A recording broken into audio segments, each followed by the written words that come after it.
Happy birthday to Mountain Murders. Happy 4-year birthday. Happy birthday to you. Happy birthday to you. Happy birthday, Mountain Murders. Happy birthday to you. Yay! Insert Yeah. wonderful sound effects. Yay! Confetti. Yeah, fireworks. Balloons, all that. Hey. Hey, y'all. Welcome back to Mountain Murders. I'm Heather. And I'm Dylan. And we are celebrating our 4-year anniversary. Dylan, December 28th marked the 4th year we have been recording Mountain Murders podcast. Are you ready for 4 more? I'm ready for 40 more. 40 more? Yes. Then we maybe could get through all of the fascinating true crime that takes place in Appalachia. Yeah, that was a good plug. How are you? I'm doing great. Can you believe we are wrapping up the end of 2022? Where has the year gone, Dylan? I don't know. I don't know the answer to this anymore. You don't know the answer to this anymore? No. Well, I think we've had a fucking great year here on Mountain Murders. Our numbers have been awesome. We have covered cases from Charles Manson, Jeffrey Dahmer, some of the big ones, getting into Leslie Mad Dog Irvin this year, poor Ellen Smith. We talked about our hometown horror story, the Phillips family murders. We discussed the Woolfolk axe murders down in Georgia. We covered the Rockabilly murder up in Maryland. We done talked about a we've lot. Been everywhere this year. Family Annihilator Richard Hawes. We've talked about Hayward Bissell and his crime spree. The Outlaws Motorcycle Massacre. Oh, that was a good one. The Moonshine Murder of Hall Rose. Joseph Paul Franklin, the real piece of shit serial killer. Oh, my gosh. I mean, think of all the cases we've covered this year. Alma Theed, the Long Island serial killer. Shania Davis, Ray Caruth. We've covered a lot of good cases. Dylan, what has been your favorite case of 2022? That's a hard one. Do you have a favorite that we've covered? You know, I forget everything because my memory sucks. I really enjoyed talking about Manson with you. I never thought I would be so excited to cover one of the top 10 serial killers, but I learned a lot deep diving into Charles Manson. I must say, I was blown away how much new stuff I learned and how much I really enjoyed the deep dive into Charles Manson. And it's funny because Jolly West, one of the notorious doctors connected to the Haight-Ashbury area clinic and all that, has popped up in so many other things and things I've looked into and researched. But I enjoyed Dahmer. I learned a lot of stuff about Dahmer I never knew, and I think that does point out that it is worthwhile, even though we've said it for years. Oh, you got the top 10, everybody does them. It's kind of boring. You've heard it a million times. But just one of the strengths of our podcast is you, obviously, and your research. Well, thank you, Dylan. Your research capabilities and the way you craft the story together. Well, I do appreciate, we have a lot of listeners out there who reach out and they'll send us a message, email, send an Instagram direct message, whatever. And when they say to me, like, Heather, your research is impeccable. You're a great researcher. Y'all are one of my favorite podcasts because of the in-depth job that you do. Really makes me feel good, Dylan. It validates me. No, honestly, that's like with the 5-star reviews anymore. And I know we've all, said from the beginning, it helps us get seen. It gets us out there. We've been out there for a minute. It's been 4 years where I still look at it like the little podcast that could. And that's okay with us. We're totally fine with that. If we have, it seems like we have a few thousand, 5,000, very active listeners. It could be quite a bit more, but we have a core group of really good folks who support the podcast, who like what we're doing. And, that's enough for me. And that is enough for us. So now it's beyond anything I could have ever imagined. And here we are 4 years later. And not only have we, kind of gained this little following, these listeners, but they've become friends. I mean, there are many folks that reach out to us on social media with our patrons, and they feel like friends. Yeah, we've been connected with them for quite a while now, at this point. And so now when I see those 5-star reviews, my first thought isn't, oh, I'm glad because they can help us this way. I just read the review and I genuinely take it in. And that just gives me such joy and a smile to my face. Just to getting a snapshot of what people like about us. Well, Dylan, this has been a big year as far as true crime goes. True crime is like the new hot thing everyone's gotten into. Celebrities are starting true crime podcasts. Netflix, all of the streaming services are inundated with new projects, documentaries, and I thought maybe we could talk about some of the big ones here in 2020 too. Yeah, would you say true crime has grown even more since the pandemic? Because Oh, it seems yeah. like obviously so. There's other genres that are much bigger, comedy, some of these things as far as podcasting goes. But it seems to me like true crime is kind of spread across all types of media platforms. Oh, it definitely has. And not only have we gotten documentaries, but we've got miniseries like the Pam and Tommy miniseries, which tells the story of Pamela Anderson, Tommy Lee, and their sex tape, which was stolen by a contractor named Rand Gautier, and he leaked it on the early internet. And so the show kind of followed Anderson and Gautier's sides of the story, which gave it a bit of a true crime edge, but that was one of the big Hulu shows this year. Now, what do you think about that situation?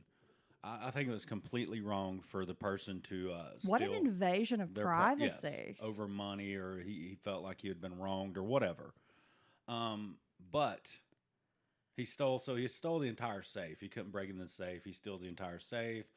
It cracks it, opens it up, finds this tape. And now then, a lot of Pam and Tommy after it came out, they obviously didn't want it to come. It seemed to me No, genuine. they seriously, it seemed like tried to do a lot of things to stop the release. This was their private moment. It was, it wasn't I think it was their honeymoon, right? It was literally a video from their honeymoon, their private moments. And we know that other celebrity couples or celebrities have done the sex tape thing, and oh no, it got out, and then they all that was orchestrated. You mean Kim Kardashian? Well, it happens. She's not the only one, but it seemed to. But then once it was out there, you couldn't get the cat back in the bag. They started kind of owning it and directing it. And some people, Well, I think you have to take control of the narrative. I think it's their private moment, and they get to react. And if they are able to promote or gain anything from it, I think good for them. One of the other big shows that came out was called Inventing Anna. It was a dive into the story of Anna Delvey, who was the mysterious New York City socialite. She scammed her way into a life of luxury.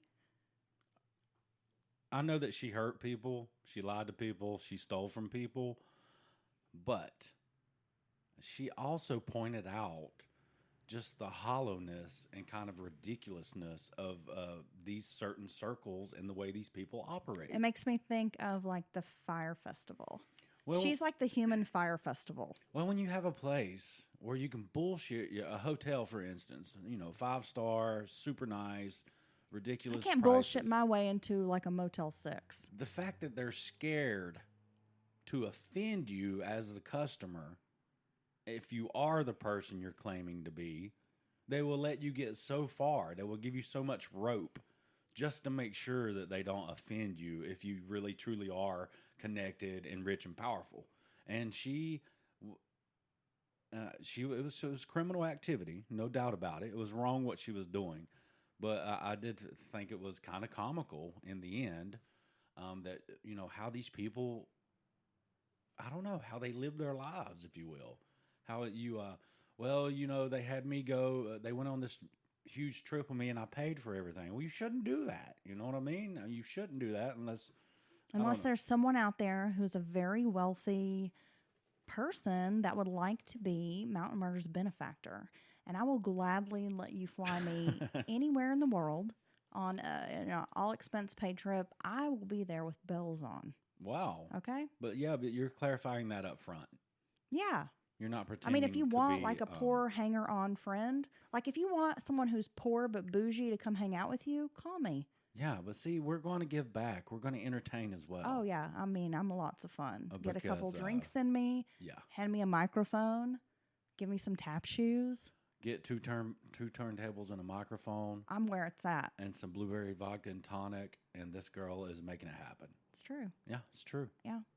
All right. Dylan, one of the other big documentaries that came out that I know we all had some feelings about was the Tinder Swindler. Why do I always want to put the L in the Tinder word? Tinder Swindler. Ooh, I want to get 10. Now, if you're not familiar with this, it is a documentary that follows a romance scam of a con man who wooed women that he met on Tinder into giving him like hundreds of thousands of dollars. He posed as a Russian oligarch named Simon Leviev or Levivy. I don't know. Anyway, Simon, right? And I mean, these women were just so willing because he was good looking and he seemed wealthy to just hand him their life savings, which is cuckoo to me. I know that this guy probably sought out specific type women with certain personality traits, and he was good. You know, these people that play these long Just cons preyed on these women who were like looking for love. Yes, And he just knew how to romance them, sweet talk them, impress them. but we've said it before. These people that play these long cons can con their way through life completely, or very highly intelligent. Typically, See, I feel like Shania Twain, like that don't impress me much. If you're like, hey, I'm out here flying around in my private helicopter and you were sending me videos, I'd just be like, okay. That Well, wouldn't do it for me. it wouldn't do it for me, and it would not make sense for me to give you access to my assets if you have all this other stuff. Right? Yeah. Because somebody who's that wealthy and is like a jeweler or what was he, a gemologist, or I don't know what the fuck he was. I don't know what the term is, but you know, if you've got a diamond mine in Nigeria, then you shouldn't be asking me for money. Right? It's true. And then you had Dirty John as well, right? That didn't come out this year, baby. Oh, that was. Oh, you're doing. Oh, okay. That was like a pandemic damn podcast it. and show. I knew I was going to say something stupid. Yeah, I mean, we're focusing on this past year, Dylan. We're recapping this God. year. We're not recapping like 1986. Okay? Well, my point was, it happens all the time. It does. That was my valid point. Another big story that got its own HBO Max documentary was the Elizabeth Holmes and Theranos story. Again, this woman, tech CEO, who claims she's going to revolutionize medical blood testing, ends up getting busted, swindles people out of the fucking lot of money, and she just had a trial that ended with a guilty verdict. Yeah, but it never fits the crime. She swindled people out of billions, and you know, if she spends a year in jail, I'd be surprised, right? But if you get on the other end of the spectrum, you know, people commit very small crimes, you know, end up with a lot more punishment usually. And this, again, just like the socialite, this points out how these people operate in these groups and these, and she tricked everyone because they believe they believe she believed her own bullshit for one, like any real narcissist does. Well, a grifter that can really sell you on an idea and they start to believe their own lies is very successful. Now, what was amazing about this situation, Look at like Bernie Madoff. yeah, is how long it was kept under wraps with so many people knew that it was bullshit. And by so many people, I mean the lab techs, the people working for her. They would do things like bring investors because the basic claim in a nutshell was I can get just a couple of drops of blood and give you all this diagnostics out off of it and testing instead of drawing all, you know, everybody who's ever had blood drawn, they take quite a bit, you know, and they have to send it to all these different labs, blah, this and that. She claimed to have a machine about the size of a microwave that you could plug this couple of drop sample in and get all this information back on. Well, it was total bullshit. They would do things like bring an investor group in and take a couple of drops of blood and like plug it in the machine in front of them and then whisk them away to like a 2 or 3 hour lunch. And so then the technicians can actually take that and run the traditional tests to get information like cholesterol and all this shit, and then to impress them. So I don't know. One of the documentaries that I enjoyed the most this year, Dylan, was the Jimmy Savile the British Horror Story. I thought that was very well done. We had The Girl from Plainville. I mean, there were just so many this year. Then you got the Jeffrey Dahmer series on Netflix, The Staircase on HBO Max. Hulu had Under the Banner of Heaven. There was the show Gaslit, which was like the Watergate era scripted series. You had Candy, about Candy Montgomery, the housewife. Hulu. I mean, 2022, I have to give credit, was a fucking phenomenal year for true crime documentaries and shows. The Girl in the Picture. Then you had that fucking twat that we shall not mention with her peacock. Oh, yeah. That I hate. Her. Yeah, like the most hated woman in America. Well, and you had that family friend. Child murderer. Family friend, that guy who kept kidnapping that girl. Oh, yeah, they had a show on Peacock as well. Yeah. The Bling Ring got its own like docuseries or, documentary series. It was, there was a lot this year. It was a lot. There was a lot going on. Well, I'm glad we could recap some of it, Dylan. Did you have a favorite?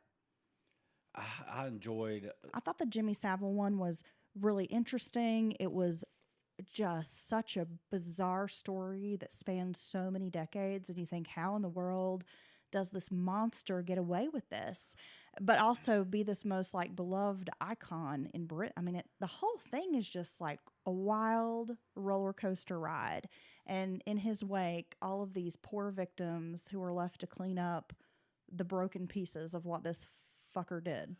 I was going to say, actually, that was one of my more memorable ones because I didn't know much about him. And so I learned a lot. I was introduced to him kind of through that documentarian, however you say it. And that's my point is a lot of people around him knew what he was doing. There's no way they did. And they kept on leaving him in place where it was giving him access to more victims. And that's what blew me away about that. So many people had to know or suspect something was going on. And he was just allowed because of money and profit to stay in place and certainly harm more victims. Yeah, I mean, it's been a big year. We've had the 4 college students brutally murdered in Idaho. That's a strange Still case. Unsolved. The very strange Debbie Collier case that we've discussed many times here on Mountain Murders because it's such an unusual story. It's been a wild ride this year. And I'm so glad to talk about it with you, Dylan. I'm glad to talk about it with you as well. And you pointed out either we're just seeing it more often because it's gotten popular to talk about. People harming their own children seems to be in an epidemic level to me. I mean, it does. We always get these cases, and each year you can remember the handful that was big, blew up, huge search, all that, or very strange circumstances, whatever. But it is just constant. Every week that you go through any of the true crime, there's people doing the most horrific things to their children. There's a situation right now in North Carolina that we're going to talk about. So I thought maybe we could get into some of the most recent true crime news because we have kind of been skipping over some things the last couple of weeks. You mean missing There's episodes? A lot. Well, I mean, we've, covered other things on our midweek. We did Christmas crimes. We're not recapping true crime news constantly. But we have got a story out of North Carolina right now, Dylan, and I just have a bad feeling about it. Parents of a missing North Carolina girl named Madalena Kojokari. I'm sure that was her God-given name. Or Kohokari. I'm not sure if the J is silent, like in Django. She's been missing for like 3 weeks before her parents reported it to authorities. Okay, say less. She's 11. Her mother and stepfather remain in jail. This is out of Cornelius, North Carolina. The police captain, Jennifer Thompson, spoke about the case in a video posted to Facebook. She said that over the past 12 days, the police has led this massive investigation into finding this missing 11-year-old. But one of the challenges in the case is simply put that they were not notified when she was gone, and there was this 3-week delay, which as we know, those first moments after a person is taken, abducted, they go missing, are so important. Right. And we always chastise the police that say, "Oh, it's just a runaway," blah blah. Come back in a week. We give them hell about that because they are losing these precious this time and leads, and the percentages go down so very quickly. But I've got to say, think of one time that any guardians or parents waited weeks or months to report a It's child never missing good. and it work out okay. There's not a single case, I would argue. Well, there's some very suspicious circumstances surrounding this little girl's She's a disappearance. beautiful She little is. girl. Madalena was reported on November 23rd as having disappeared, or that's the night she disappeared. I'm sorry. It wasn't reported until December 15th by her mother. Her 37-year-old mother, Diana, and her stepfather, 60-year-old Christopher Palmiter, were arrested on December 17th because it took so long to report the daughter missing. And the mother told police she held off on reporting the daughter missing because she believed it would put her husband and family in danger. It's just bizarre.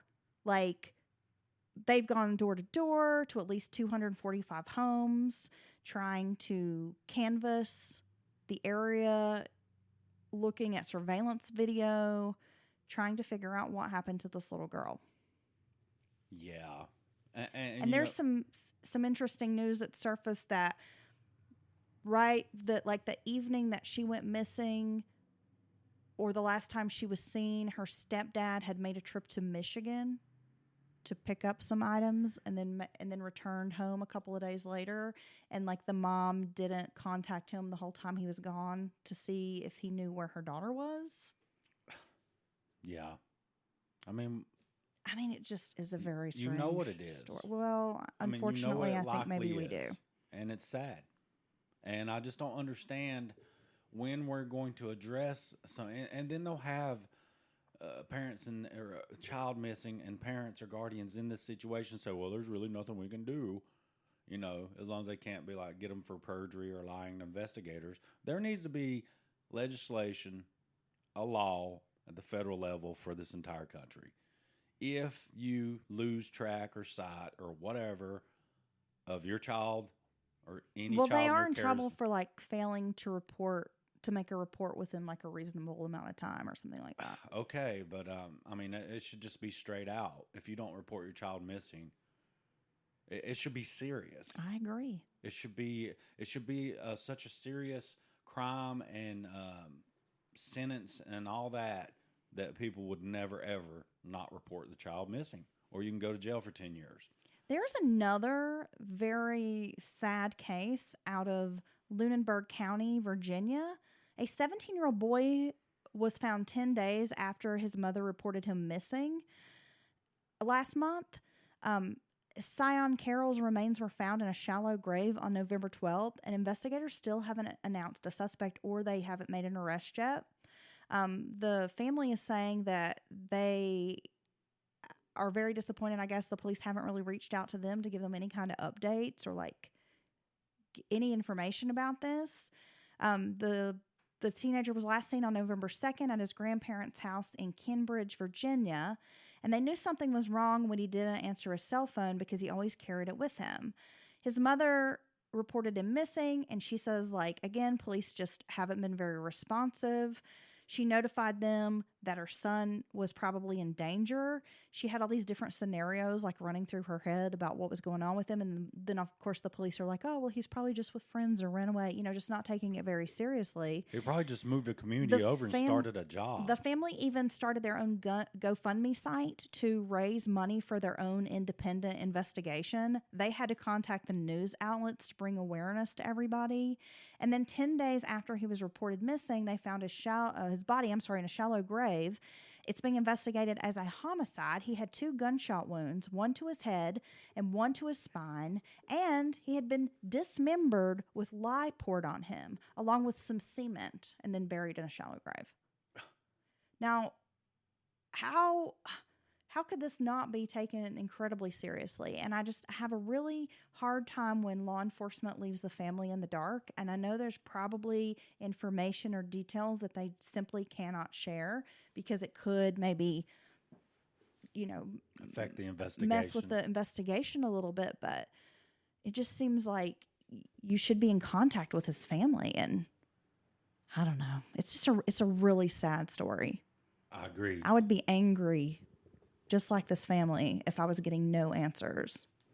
Okay, Dylan, something else that we need to discuss. Of course, this came out kind of earlier in the month, but since we've been a little slack at the end of the year, they finally revealed that Anne Hesh, her autopsy showed cocaine in her system at the time of the car crash. Now, there was a lot of conspiracy floating around that she was making a Lifetime movie and it was just going to impact the child sex trafficking industry so much that she was taken out. You take that back. She was going to single-handedly shut down child trafficking worldwide with the release of that movie. Okay, Heather? And if you believe those results for one moment, when the people in control of the child sex trafficking rings control everything else, okay? Those were actors that pulled her out of that house, okay, Heather? They set that place on fire. That house wasn't even there the day before, okay? It was a set. It was built overnight, okay, so they could be ready, all right?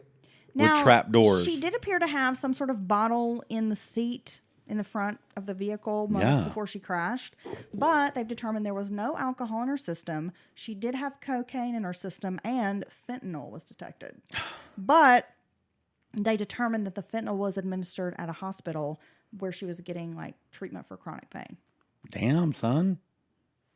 Anywho, Okay. I just thought that was interesting news to come out. I know it was a big story, and the internet's conspiracy theorists went wild after her death. Look, nowadays anything happens, there's going to be a group of people that say they don't believe what's being said, and it's some kind of conspiracy. Okay, it's going to happen. But I'm afraid that personally, in the Anne Hesh stuff, the way I viewed it, she seemed to be having some issues. Okay. And, popping in the wig store, why she need a wig, who she's running from, is how the conspiracy theorists portray that. Maybe she just wanted a fresh wig. You know what I'm saying? Or maybe the erratic behavior stemmed from something else. Or maybe, that was just... Because she's been known to have mental health issues. Maybe it was a mental health issue. Like 20 years ago, wasn't she like walking along the highway saying something about being abducted by aliens, or I don't know. That was MK Ultra. They were preparing her to assassinate Ellen if they needed to, if Ellen didn't play ball. Is that it? Yeah. Is that the theory? About the frazzle drip video. From 20 years ago? Yes. This is all very confusing. Yes. And this can all be blamed on Anthony Weiner's laptop, okay, guys? Okay, because we know that all those detectives that looked at it, most of them are dead. They were all suicided, okay?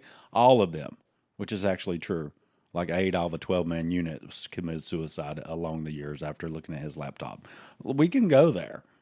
We'll go there some other time on Batshit Crazy. We've got to bring that podcast back. We need to bring that back, because that is where we should talk about that weird shit. Okay, one more thing, Dylan. A big story this year was the suspected serial killer in Stockton, California has been arrested. Wesley Brownlee is facing new attempted murder charges. He's now accused of 7 murders spanning from 2021 to 2022. He's a suspected California serial killer. Wow, dude. Oh, I'm glad they got him. Yeah, so they have charged him with like 4 other murders, so it's like a total of 7. Juan Vasquez back in April of 2021, Paul Yaw on July 8th. These it's just so senseless. Basically just like shooting these people randomly, it seemed like. Holy shit. And the authorities are claiming that he used an untraceable firearm known as a ghost gun. Wow. Interesting. He was out hunting because he had these patterns, early morning. He was just on a mission to kill. And based on his behavior, he was stopped, searched, and they found a firearm with a similar caliber to the weapon that was being used in these homicides. That ghost gun, they were able to trace it to at least 3 of the murders. They've confirmed that ballistics tests have linked the shootings to one another. He's a truck driver who recently moved from Oakland to Stockton. And there's only one female survivor, Natasha Latour. He attacked her back in April of 2021, and she's the only person who's managed to live. So He shot her about 10 times. honestly, okay, this is going to get interesting. There goes the fire truck. I hope everybody's okay. So look, this is much in the spirit of the Son of Sam murders. Yes, it is Very random. reminiscent of that. We've had the DC sniper incident was very, very so random, and this is what the type of random violence that can terrorize an entire region, make people change their patterns, make people change the way they do things, always looking over their shoulder, and that's very scary, and it's tragic that these 4 random victims that he's been charged with so far were killed like that, needlessly, senselessly. And I'm sure the entire area of Stockton can maybe rest at peace for the moment. How terrifying. I mean, just really, you just never know. Mass shootings are very scary. This is someone out hunting But humans. someone out hunting humans, randomly shooting It's no different people than is what. fucking scary. Yeah, it's no different than what many people have done during this month and deer season and all that in parts of the country. You just stalk your prey, you get them right where you want them, and then you shoot them. And all the victims were found in by themselves in dimly lit areas, which is going to be off the beaten path in the early morning or very late at night. So he knew that he could get them by themselves and kill them. So scary. Very, very scary. Very scary. One of the other big true crime pieces of information, Dylan, that has come out recently is that George Wagner IV was finally sentenced to 8 consecutive life sentences plus 121 years for 8 counts of aggravated murder and other charges connected with the Piketon family murders, which we have covered here on Mountain Murders. Yes. An entire family wiped out. If you've not checked out that episode, you should. It's actually a Dylan-centric episode. Dylan leads the podcast. Oh my God! On Which the means Piketon it's family massacre. terrible. So you should definitely check that out. Yeah, it was the Roden family. The Roden family. Roden family murders. Click that in your Google box, and you'll find our episode on that, or you can dig through the archives. But I'm glad. But honestly, like, look at that sentence. You know what? 8 life sentences with 100 and some years tacked on top to make sure, because we all know life sentence isn't typically truly a life sentence unless it's without parole specified. That guy shouldn't be allowed to live. He shouldn't be allowed to eat and breathe and get comfortable in prison. I'm sorry. There's a lot of debate. He's a piece of shit. There definitely needs to be some reform to our criminal justice system. I don't know exactly what that entails, but we just have a really fucked up way of punishing people in this country. Well, here's the thing. And the things that people will go to jail for a long time, like when it comes to drugs, but then you can be a rapist or a pedophile and you're back out on the streets in like a couple months. How many It's times absurd. have we talked about child monsters, predators, killers? We talk about it all the time, Dylan. And how many times Very passionate about it here on Mountain Murders. How many times have they had run-ins with the law? Episodes where they were caught and put in jail for a couple, but always get out early, always get out 3 or 4 fucking times, and then next thing you know, boom, they went all the way. They've killed, they've murdered, they've so many more victims. It's fucking disgusting. Well, speaking of, Dylan, a prisoner on North Carolina's death row who murdered a 5-year-old girl 20 years ago has died. The Department of Public Safety said that 51-year-old Eric Glenn Lane died early this morning, so early Thursday morning, of natural causes at Raleigh's Central Prison Medical Center. Okay. Yeah, so he was convicted in Wayne County, North Carolina back in 2005 of first-degree murder, rape, and kidnapping in the death of Precious Ebony Whitfield 3 years earlier, and he received the death sentence. The little girl was last seen playing outside her grandma's home, and it was a few days later, I think 2 days later, they found her body in a creek. So yeah, for 20 years we've been feeding and housing this piece of shit while he's on death row for 20 years. So why not just execute him? I know you got to have the safety checks, the appeal process, but it don't take 20 years, guys. It doesn't. It does not take 20 years. I mean, it's a hot it's a hot issue. You know, people have very strong Well, feelings look here. about the Okay, death look. penalty and capital punishment, and We're I understand. we're not I going to also solve have it. mixed feelings, but there are certain instances where that seems to be the only fair outcome. In this day and age of forensics, DNA, and all the advancements that have been made across the board, and typically people's fault in the capital punishment system lies in an innocent man being killed. Right. Okay? Absolutely. They would rather let a guy like that live for 20 years and make absolutely sure that one innocent person doesn't get killed. And I understand that. I think that has a lot of value in the conversation. But when it is beyond, I mean, when there's multiple DNA, all this science to prove, we know for a fact. Without a doubt, when you this show person is guilty. When you show up to a mass shooting and the guy's there, or the guy, it's not ever girls. I'm just going to say the guy. The guy's there and he has the shit on and he's actively shooting people when you show up. Why do we need all that other bullshit, guys? I mean, I get it. He needs to go through the paces, but that should be an automatic death. Should be and I bet you $100 that shit would slow down a little bit. Now, some of them want to die anyway, and you certainly can't scare a person that's willing to kill themselves. But yeah, we pull up on site and you're there doing that. The evidence it's right there, guys. Well, Dylan, we can't solve the world's problems right now on Mountain Murders. But guess what? We have all of 2023 to do it. Oh, High five. shit. You like how I bring that around? Yeah, 12 months. And Yeah. we're going to have this shit fixed. Yeah, totally. Well, first thing you got to do is separate the rapists, molesters, murderers from people who have used drugs. Okay, there's step one. And the rapists, molesters, murderers, they got to stay. Okay, and depending on what drug activity, the non-violent, all that shit, we're going to, because see what if you got people who are lifers, never going to get out for whatever reason, they should be kept a different way than the people who are going to be re-released into society. Does that make sense? Yeah. These low-level offenders and stuff, in my opinion, could benefit from like campus settings and stuff they use like in Sweden and Norway. Will actually teach people social skills. And there's a reason they act like this, and we're going to try to help them, because you want that guy's going to be your neighbor eventually. Could be somebody's neighbor, and you want them to be a good neighbor.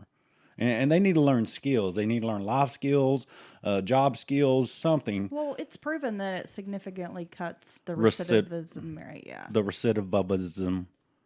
I mean, the statistics talk for themselves. We're never going to spend that kind of money in this country.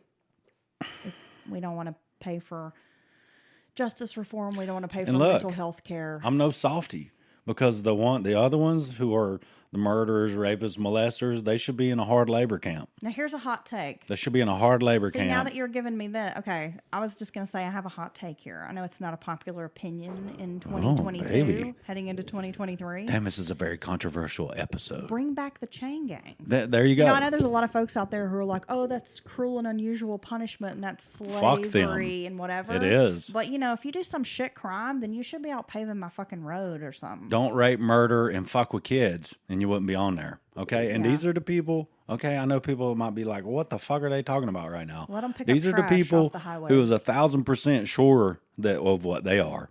Okay? They're a different category. Well, there's no reason why they can't be picking up trash off the highways. No. Because I have a problem with litter. Well, used to, our county stayed very, very, very clean. And that was the reason they were using people. We had a state prison facility here. This was but also, it was a very low security. Right. I mean, these were guys who were like drunk drivers, or they just didn't pay their child support or something. Yeah. But they had a lot of work release happening, and they would take these fellas out and they would pick up trash all along the highways. I remember that when I was a kid. And you know what? And it was clean county. Those guys were glad to get out of the cell for the day and get some fresh air. So, I mean, it's not people getting their mind to old school Louisiana chain gang from the 1920s. It's not Cool Hand Luke. And it's not Cool Hand Luke, because that would be fucking awesome. Although maybe we should do that. What we have here is a failure for you to pay your court dues. Woo! You're fine, son. Lucille. That is one of my favorite movies of all time. It's a good movie. Yeah. Okay. Well, Dylan, it's been really fun recrapping some true crime with you. I should Mountain Murders recrap. Talking about all of the insanity of 2022, what in the world is 2023 going to bring? I don't know. Well, I can tell you one thing it's going to bring. What's that? Us together, Dylan. Oh, wow. The whole month of January, our podcast will be covering cases in our neighbor state of Tennessee. Good old Tennessee. Rocky Top. Exactly. Yep. I'm excited to cover some Tennessee-only cases. Some pretty fascinating stories out of Tennessee. Tennessee's popping, son. It is it? popping. Yeah. And, Kentucky was kind of hung up there in the Christmas month, and maybe some may feel we didn't give it as much attention. Actually, you know what? I have a case that we missed that we will be covering in addition to our Tennessee case. Okay. Right? So we're just going to be dropping all kinds of episodes for our listeners. Kentucky deserves it. It deserves it. We can't just brush Kentucky aside. I have a good Kentucky case that I guarantee you've never heard. Ooh. Yeah. Okay. But it's interesting. I think you're going to enjoy talking about it. I'm getting a chubby right now talking about chills? Kentucky. Yeah. You were going to say chills. Yeah, I meant chills. Isn't that what I said? They're electrifying, like you're John Travolta. Okay. You know, Dylan, a few of our listeners have stepped out there and grabbed one of those true crime podcast calendars. That's so awesome. And I actually saw one of our listeners posted it on Mountain Murders Instagram and tagged us in it and sent us a message with the cool calendar. It looks freaking awesome. So Madison picked up a copy, and the cover is really super cool. It's got all the indie podcast logos on it. And you can pick up your true crime podcast calendar for 2023 at podcastcalendars.com. And if you use our promo code Mountain Murders, you're getting $5 off. That's $5 in your pocket. And you're going to get some cool new podcasts to check out with all sorts of amazing content. There is Beyond the Rainbow, which is an LGBT podcast. There is Black True Crime, Cults, Crimes, and Cabernet, which I love a good Cabernet. Ye Old Crime. We've got The Jury Room, Reverie True Crime, Murder Incorporated.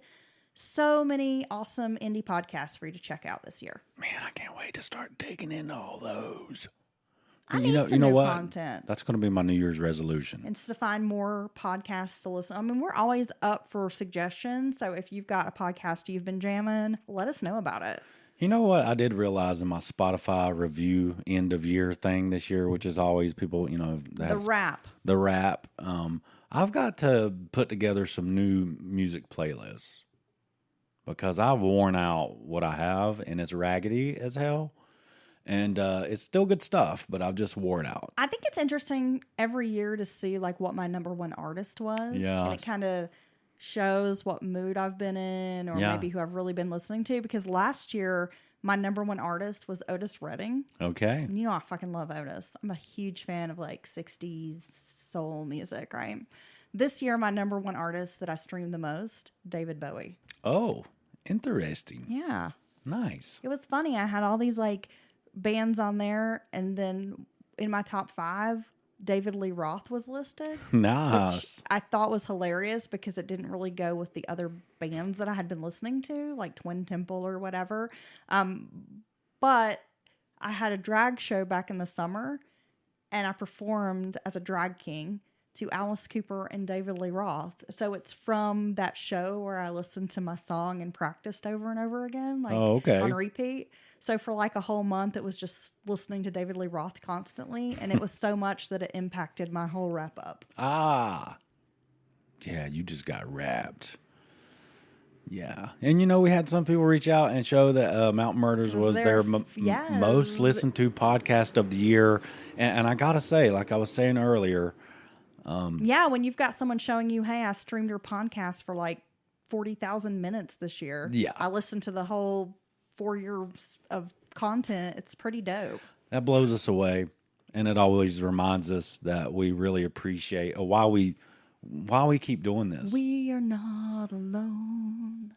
Heather makes a few bucks off of it, but it's not insane. Now, it's certainly not crazy money. It'd be nice to be really super famous, like those Morbid girls. It's not fuck you money. Like, okay. Who knows how much money every month. Yeah, it's not that. But we do it because we love it, Dylan. We do it because we It enjoy is a it. labor of love. It started as a labor of love, and it has continued to thrive, being a labor of love. And the more feedback we get from listeners and the more awesome our listeners are, it just makes me want to keep doing it and doing it and doing it like I'm LL Cool J. Heather has changed everything in her life so she can redirect her attentions back to Mountain Murders and expanding our library in some form I of have fashion. made some choices, Dylan, and I have to say, New Year's resolutions around the corner, and one of my resolutions is to really throw myself into bringing Mountain Murders to a new level. Okay. We've gotten this far. We've been promising we're going to do video and things know. like that, stream a live show. This year I'm dedicated to sitting down and actually putting forth the effort, time, and attention to bringing even more for the listeners, because I want to give them something special, Dylan. Yeah, that would be great. That sounds like a lot of fun. Do you have any resolutions for 2023? I'm going to resolve to get through the year. That's all you're trying to do? That's it. I'm just trying to get by, bruh. In this economy, when all these variable arms reset to the new inflationary, artificially high interest rate, oh my God, I'm scared. So yeah, I'm just trying to make it. I think we're all just trying to make I'm just it. a squirrel with a nut. But now I've only got a quarter of a nut because the nut's not even valued at what it originally was. And that nut's going to come with like a 26% interest rate. And then I'm going to have to go put it somewhere. You're going to have to refi that nut. I'm going to have to store the nut somewhere.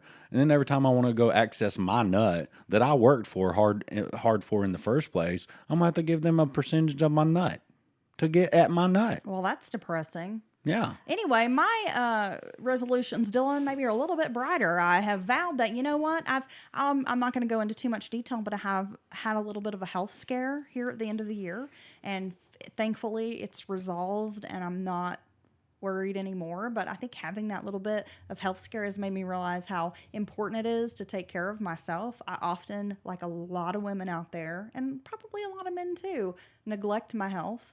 Yeah. Like I kind of put my family Put it off. first, and I put off taking care of myself. Right. But I really feel like I've got to get back to being a healthier me, whether that means dieting, exercising, whatever. I want to feel better, and I want to take better care of myself this year. And also want to work on, just some trying to be a better person. Yeah. I like that. Yeah. That's good. That sounds better than mine. And healthcare professionals reached out to me and said that your wife has to quit getting wrecked by you all the time. And I'm going to do that. What? Get wrecked.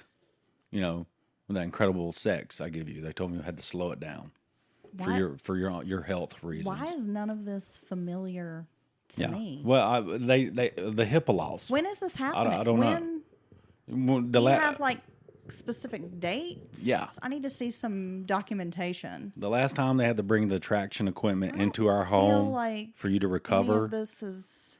You remember. You're gaslighting me. There was construction. Dylan is trying to gaslight me into thinking he's some sort of Lothario.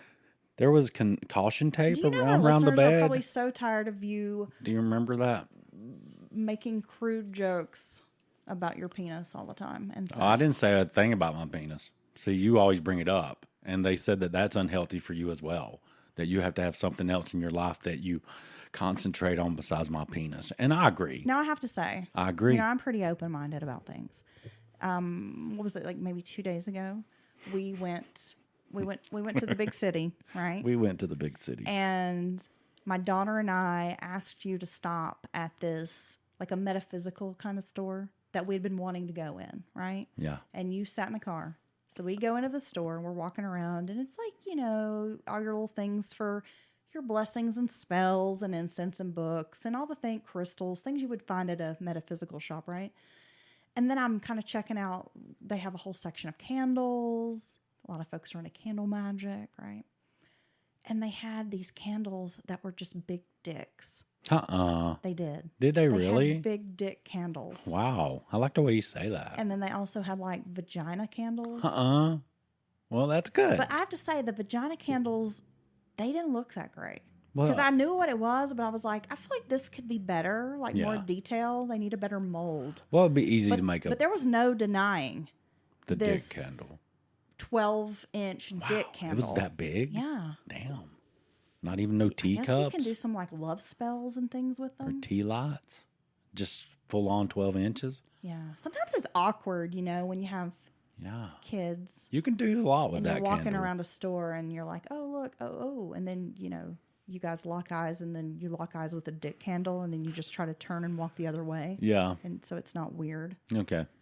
All right. Yeah. Well, I'm just kidding. And if I do get on people's nerves, just let us know at mountainmurderspodcast@gmail.com. Is that right? I think you don't get on anybody's nerves, Dylan. They love you. I'm just being stupid. No, but if you want some great content, check out patreon.com. We got to get back to Patreon, Dylan. We have so many awesome folks who subscribe and support the podcast. 2023, we're going to come out swinging with lots of bonus material. We have ad-free episodes. We offer polls for folks to vote in. Hey, what's the case you want to hear? We have our Discord chat, and we're going to be offering even more services here in 2023 for folks who choose to step up and support the show. Even $1 goes a long way to help us keep the lights on here at Mountain Murders. Podcasting is not free. It's not. We do incur expenses. And so those folks who support Patreon at patreon.com/Mountain Murders Podcast are really helping to support the show. Our hosting site, software, all the access to newspaper articles and books and research. So we appreciate everybody who helps. And hopefully some of y'all who have enjoyed the show will feel compelled to help support it in 2023. And don't forget the hardware. Yes, and I vow to mow everyone's grass. If you live inside the continental United States, I will mow your grass this summer and spring, no matter where you live at in the country. Okay? Again, he's trying to gaslight you guys. It's going to happen. He's so full of it. It's going to happen. Now, he'll promise you he'll do it, but you're probably going to have to wait 6 or 7 months before he actually carries through with the promise. It's kind of like when I'm like, hey, baby, can you hang this picture for me? I got to get a mower. That's going to be step or one. The curtains that I've been asking you to hang here in the podcast room since we moved in the house like almost 2 months ago. So maybe you'll eventually hang the curtains up in the podcast room. It could probably help with the sound. Maybe. A little bit. Maybe it sounds good. And I forgot about those curtains. You guys should send Dylan some email, some words of encouragement on getting these curtains hung for me. Okay. All right. See, I feel like I'm being assaulted now. Happy New Year, folks. Look forward to another great Mountain Murders episode coming out this weekend. I hope the last days of 2022 serve you well. Yes. Stay safe, happy, and warm out there. Finally thawing out here in Western North Carolina. Yes, and our hearts and all positive energy goes to the Buffalo area. Oh, man. Devastated by multiple blizzards. I think everyone knows what's happening there. Loss of life. I mean, it's just Loss of 50 life. inches of snow. I saw a news article about a young woman who died in her car. She got trapped inside the car. Very sad. Yeah, it's very sad. And this is an area of a bunch of tough people who deal with horrible weather all the time like it's nothing. And they just it's just been too much. And so our hearts go out to them. Absolutely, Dylan. All right. Thank you for that. Until next time. Until next time.